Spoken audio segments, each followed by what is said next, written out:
ସକାଳର ବ୍ୟସ୍ତତା ଭିତରେ ଯଦି ଆପଣମାନେ ରୁଟି ବନେଇବା ପାଇଁ ଚାହୁଁନାହାନ୍ତି ତାହେଲେ ସୁଜିରୁ ତିଆରି ଏହି ନରମ ନରମ ପିଠାକୁ ଥରେ ବନେଇ ଦେଖନ୍ତୁ। ଯଦି ଏମିତି ଉପାୟରେ ଏହି ପିଠାକୁ ଆପଣମାନେ ବନେଇବେ ନା, ସାଇଡ଼ରେ ଚଟଣି କି ତରକାରୀ ଦରକାର ପଡ଼ିବନି, ଖାଲି ଆପଣମାନେ ଏହି ପିଠାକୁ ଖାଇପାରିବେ। ଏହି ପିଠାଟି ଏତେ ନରମ ବନିବ କି ପିଲାମାନଙ୍କ ଟିଫିନ୍ ବକ୍ସରେ ମଧ୍ୟ ଦେଇପାରିବେ, କାହିଁକିନା ଏହି ପିଠାଟି ଆମର ଦେହ ପାଇଁ ହେଲ୍ଦି ରହିବ। ଏଥିରେ ଆମେ ଇନୋ କି ସୋଡ଼ା କିଛି ବି ଦେବାନି, ତାପରେ ବି ପିଠାଟି ଆମର ଏକଦମ ନରମ ଆଉ ସଫ୍ଟ ବନିବ। ତେଣୁ ଭିଡ଼ିଓଟିକି ସମ୍ପୂର୍ଣ୍ଣ ଦେଖନ୍ତୁ। ନମସ୍କାର, ମାମା କିଚେନ୍ ଓଡ଼ିଆକୁ ଆପଣମାନଙ୍କୁ ଅନେକ ଅନେକ ସ୍ୱାଗତ। ଏହି ସୁପର ହେଲ୍ଦି ପିଠା ପାଇଁ ପ୍ରଥମେ ଆମକୁ ଦରକାର ସୁଜି। ଏଠି ମୁଁ ଗୋଟେ ଗିନା ସୁଜି ନେଇଛି, ପତଳା ଦାନା वाला ସୁଜି। ଯଦି ଆପଣମାନେ ମୋଟା ଦାନା वाला ସୁଜି ନେଉଛନ୍ତି ତାହେଲେ ହାଲକା ଟିକେ ଗ୍ରାଇଣ୍ଡ କରି ନେଇଯିବେ। ସେଇ ସେମ୍ ଗିନାରେ ଆମେ ମାପିକି ଦେଇଦେବା ଗୋଟେ ଗିନା ଫ୍ରେଶ୍ ଦହି। ଖଟା ଦହି ବିଲକୁଲ ବି ଦେବେନି, ଭଲ ଲାଗିବନି। ଫ୍ରେଶ୍ ଦହି ଦେଲେ ପିଠା ଆମର ଏକଦମ ନରମ ଆଉ ସଫ୍ଟ ବନିବ। ତ ସେଇ ଗିନାରେ ଆମେ ମାପିକି ଦେଇଦେବା ଗୋଟେ ଗିନା ପାଣି। ଗୋଟେ ଗିନା ସୁଜି ପାଇଁ ଆମକୁ ଦରକାର ଗୋଟେ ଗିନା ଦହି, ଗୋଟେ ଗିନା ପାଣି। ୟାକୁ ଆମେ ଭଲ ଭାବରେ ଟିକେ ଗୋଳେଇ ନେଇଯିବା। ୟାକୁ ଆମେ କିଛି ସମୟ ଘୋଡ଼େଇ ନେଇଯିବା, 3 ରୁ 4 ମିନିଟ୍। ସୁଜିଟା ଆମର ଭଲ ଭାବରେ ବତୁରି ଯିବ।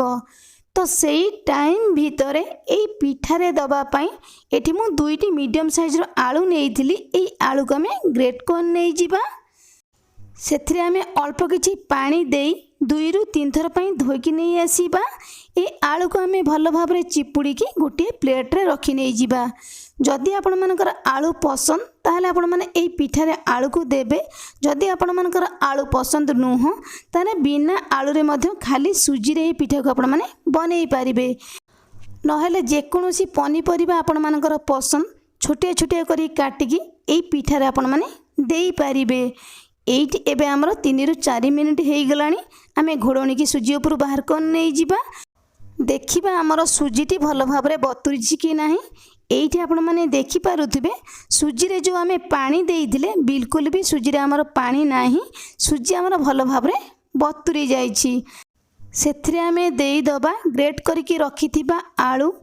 ତା ସହିତ ଆମେ ଦେଇଦେବା ଗୋଟେ ବଡ଼ ଚାମଚ ଲୁଣ। 2ଟି ବଡ଼ ସାଇଜ୍ର ପିଆଜକୁ ଆମେ ପତଳା ପତଳା କରିକି କାଟିକି ଦେଇଦେବା। ତା ସହିତ ଗୋଟିଏ ବଡ଼ ସାଇଜ୍ର ଟମାଟୋକୁ ମଧ୍ୟ ଆମେ ଛୋଟିଆ ଛୋଟିଆ କରିକି କାଟିକି ଦେଇଦେବା। এই ପିଠାରେ ବଢ଼ିଆ ବାସ୍ନା ଆସିବ, ତ ସେଥିପାଇଁ ଆମେ ଅଳ୍ପ କିଛି ଧଣିଆ ପତ୍ରକୁ କାଟିକି ଦେଇଦେବା। ତା ସହିତ ଗୋଟିଏ କଞ୍ଚା ଲଙ୍କାକୁ ମଧ୍ୟ ଆମେ ଛୋଟିଆ ଛୋଟିଆ କରିକି କାଟିକି ଦେଇଦେବା। ଯଦି ଆପଣମାନଙ୍କୁ ଅଧିକ ରାଗ ପସନ୍ଦ ତାହେଲେ ଆଉ 2ଟି କଞ୍ଚା ଲଙ୍କାକୁ ଛୋଟିଆ ଛୋଟିଆ କରିକି କାଟିକି ଦେଇପାରିବେ, କାହିଁକିନା ଅଧିକ ରାଗ ହେଲେ ଛୋଟ ପିଲାମାନେ ବିଲକୁଲ ବି ଖାଇପାରିବେନି। ୟାକୁ ଆମେ ଭଲ ଭାବରେ ଗୋଳେଇ ନେଇଯିବା। ଏଥିରେ ଇନୋ କି ସୋଡ଼ା ଆମେ କିଛି ଦେବାନି।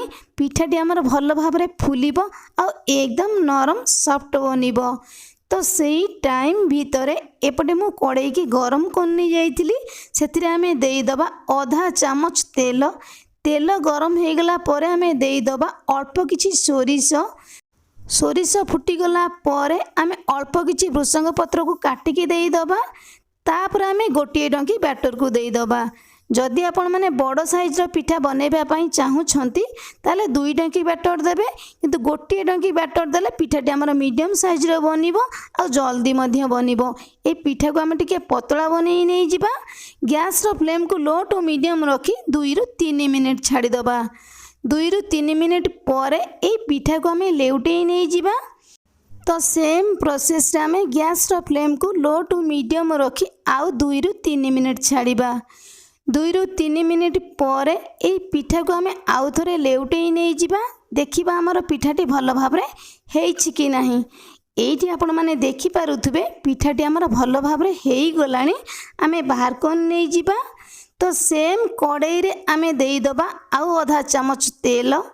ତେଲ ଗରମ ହେଇଗଲା ପରେ ଆମେ ଦେଇଦେବା ଅଳ୍ପ କିଛି ସୋରିଷ। ସୋରିଷ ଭଲ ଭାବରେ ଫୁଟିଗଲା ପରେ ଆମେ ଦେଇଦେବା ଅଳ୍ପ କିଛି କଟା ଭୃଷଙ୍ଗ ପତ୍ର। ସେଥିରେ ଆମେ ଗୋଟିଏ ଡଙ୍କି ବ୍ୟାଟରକୁ ଦେଇଦେବା। ହାଲକା ଟିକେ ପ୍ରେସ୍ କରି ନେଇକି ପତଳା କରି ନେଇଯିବା ପିଠାକୁ, ଯାହାକି ଆମର ପିଠାଟି ଜଲ୍ଦି ବନିବ। ତ ସେଇଭଳି ଭାବରେ 2 ରୁ 3 ମିନିଟ୍ ଗ୍ୟାସ୍ର ଫ୍ଲେମ୍କୁ ଲୋ ଟୁ ମିଡ଼ିୟମ୍ ରଖି ଏହି ପିଠାକୁ ଆମେ ବନେଇବା। 2 ରୁ 3 ମିନିଟ୍ ପରେ ଏଇ ପିଠାକୁ ଆମେ ଲେଉଟେଇ ନେଇଯିବା।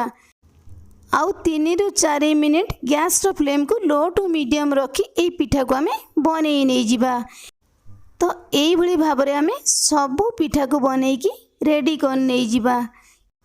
ଏମିତି ବି ଏଇ ପିଠାକୁ ବନେଇବା ପାଇଁ ଆମକୁ ଘଣ୍ଟା ଘଣ୍ଟା ସମୟ ଲାଗିବନି କି ପିଠାକୁ ନରମ ସଫ୍ଟ ବନେଇବା ପାଇଁ ଆମକୁ ଇନୋ କି ସୋଡ଼ା ଦରକାର ପଡ଼ିବନି।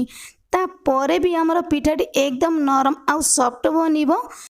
ଖାଇବାକୁ ଏତେ ସୁଆଦିଆ ଲାଗିବ କି ଏଥିରେ କୌଣସି ଚଟଣି କି ତରକାରୀ ଦରକାର ପଡ଼ିବନି। ତାହେଲେ ଅତି ସହଜ ଉପାୟରେ ଏଇ ପିଠାକୁ ଆପଣମାନେ ବନାନ୍ତୁ। କେମିତି ଲାଗିଲା ଆପଣଙ୍କ ଅନୁଭୂତି ମୋ ସହିତ ସେୟାର କରନ୍ତୁ। ତେବେ ଆଜି ପାଇଁ ରହିବି, ପୁଣି ଆସିବି ଆଉ ଏକ ନୂଆ ରେସିପି ନେଇ। ସେ ପର୍ଯ୍ୟନ୍ତ ରହିବି। ନମସ୍କାର, ଜୟ ଜଗନ୍ନାଥ।